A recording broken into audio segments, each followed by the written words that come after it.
In today's video, I'm going to teach you how to delete GCash account. Before we start, a quick heads up. Deleting your account is permanent. Once it's gone, you won't be able to access your transaction history, saved details, or any features tied to that account. Make sure this is really what you want to do and have your phone connected to a stable internet connection so everything goes smoothly. First, open the GCash app on your device.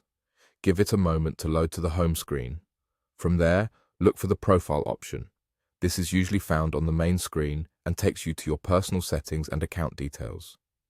Next, tap the small arrow or chevron next to your name at the top of the profile page. This opens a more detailed view of your account. Here, you'll see your personal information and settings grouped together so you can review what's currently on file. At this point, it's essential to make sure you have no funds in your account before deleting it.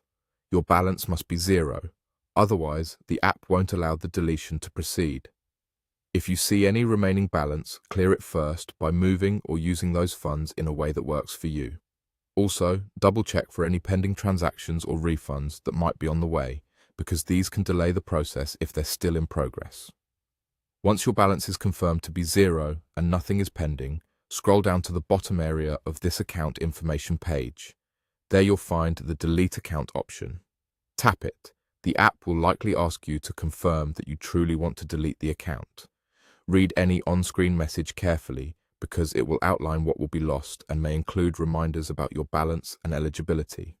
When you're ready, confirm the deletion.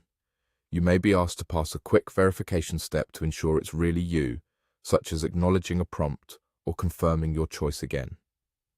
After you confirm, the app will process your request and you'll be signed out. In many cases, you'll see a confirmation message indicating the account is scheduled for deletion. If you don't see the Delete Account option, make sure your app is updated to the latest version and that your balance is truly zero. The option typically appears only when you meet all the basic requirements. And that's it. You've opened GCash, gone to your profile, reviewed your information, ensured your balance is zero, scrolled down and confirmed the deletion. Thanks for watching and take care.